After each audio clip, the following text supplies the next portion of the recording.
Assalamualaikum warahmatullahi wabarakatuh. Kembali lagi dengan saya Muslimin Ismail. Pada kesempatan ini saya akan mereview sebuah film dengan judul Sunflower. Film ini bercerita tentang seorang pria yang baru saja keluar dari penjara dan ingin menjadi baik, namun kehidupan tidak mengizinkannya. Langsung saja teman-teman. Pria di depan mata ini jujur. Orang mau pukul dan hina dia. Ia tidak membalas karena lemah dan pengecut. Tapi harus percaya, pria ini 10 tahun lalu ternyata menakutkan. Bosnya mafia. Dia kejam, bertarung seperti anjing gila, tak terkalahkan.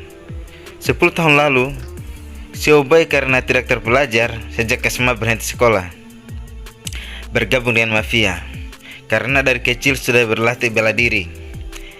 Tenaganya untuk tinju sangat kuat dan kejam, membawa kedua saudara Xianghia dan Xiangha seharian membunuh. Saat mafia datang, satu adegan menunjukkan momentum muncul di belakangnya. Zhou Qinglong punya harimau putih, sapi tua ada di pinggang dan kepala di dada. Suasana tegang, bisa dikatakan orang membunuh orang. Tapi seiring berjalan di tepi sungai, gimana Pak tahu tidak usah. Xiaobei sambil minum sambil berkelahi.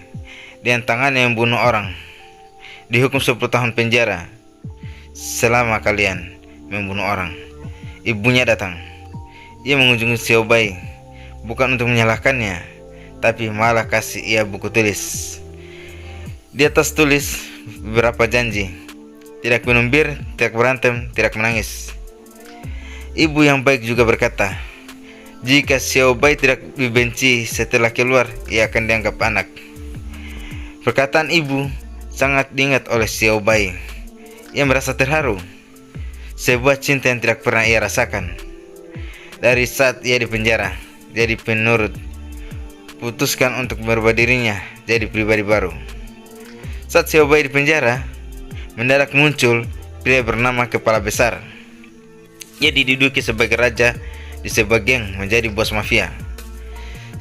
Xiokda Xiongger jadi bawahan Kepala Besar.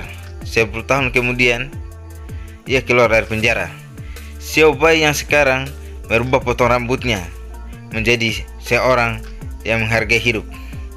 Semua impiannya ditulis di buku tulis yang diberikan sama ibu. Pemuda baik yang taat aturan, tidak banyak bicara. Ia benar-benar istimewa.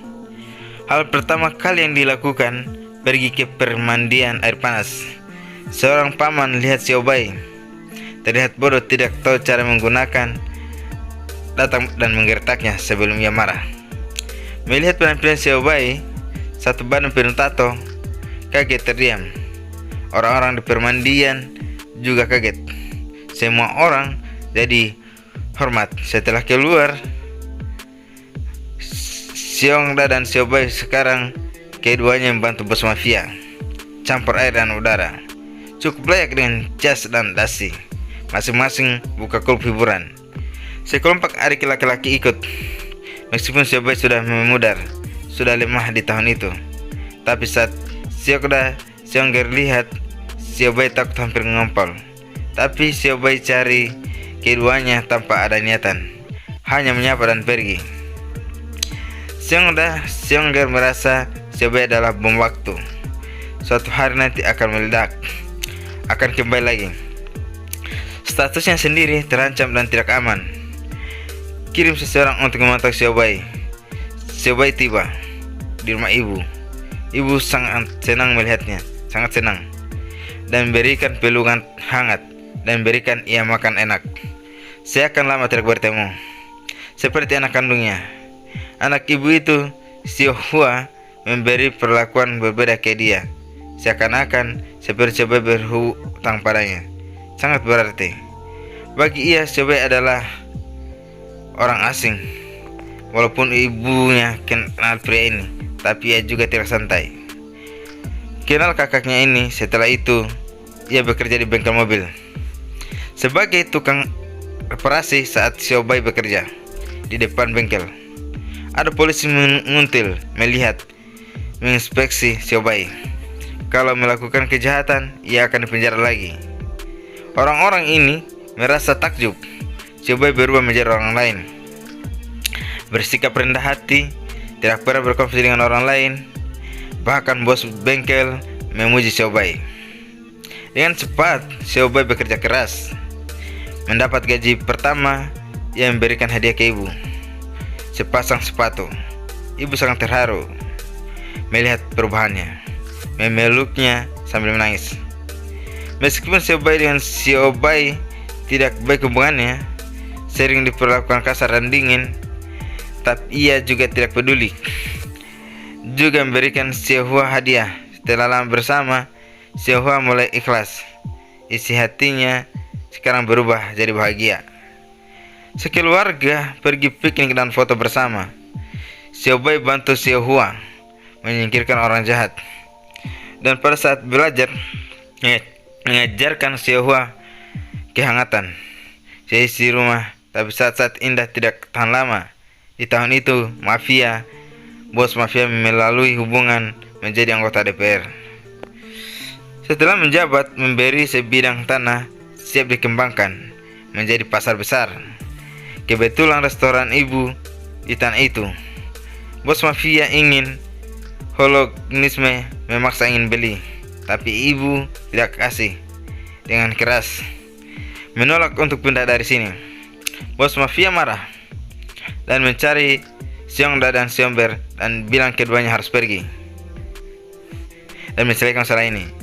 KTV terbesar di kota hak untuk beroperasi. Mata bersinar saat dengar itu. Bawa sekelompok orang untuk datang ke restoran ibu.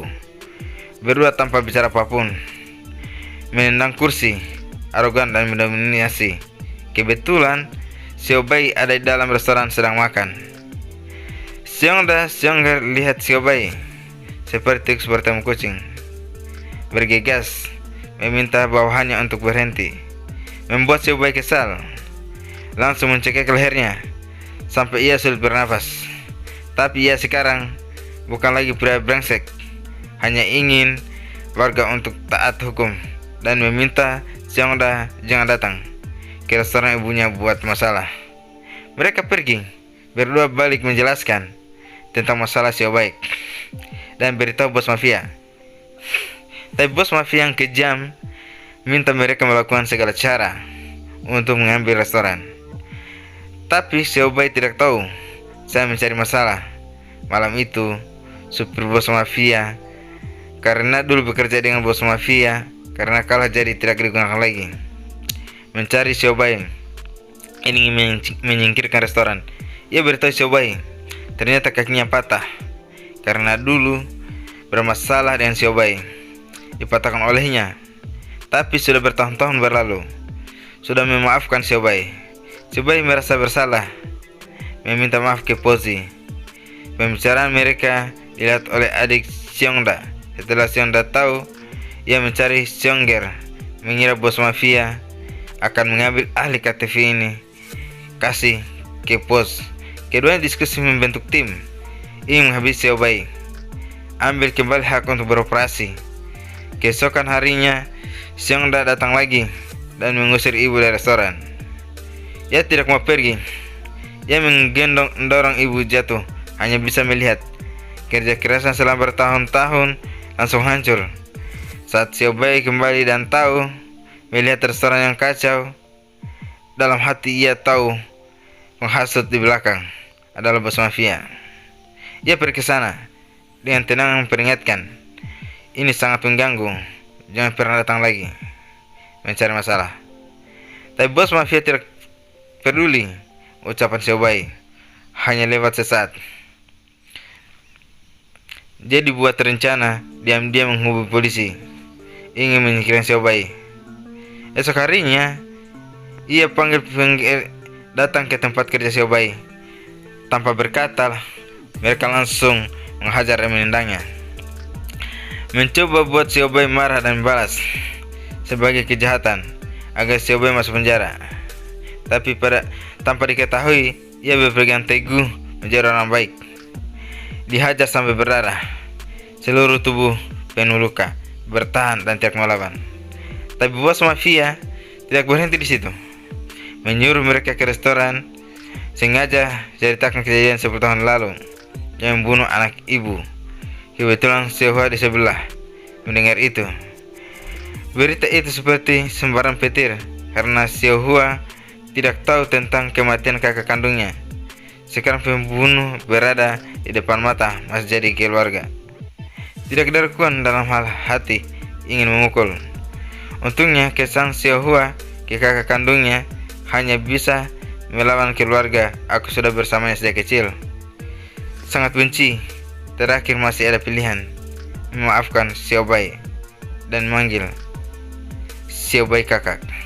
Ibu tahu betul kalau bos mafia tidak akan melepaskan mereka sekeluarga. Esok harinya ia bawa buku tulis untuk bos mafia. Menemuinya berhenti di sini. Tapi yang dilakukan ibu tidak buat bos mafia lepas. Sebaliknya malah buat kesal. Ingin membunuh. Tidak lama saat Xiaohua pulang sekolah, kepalanya dipukul oleh orang. Masuk ke rumah sakit. Ia marah dan tahu perbuatan ini datang lagi dari bos mafia. Agar keluarganya tidak disakiti lagi, ia akan pergi bersama keluarganya.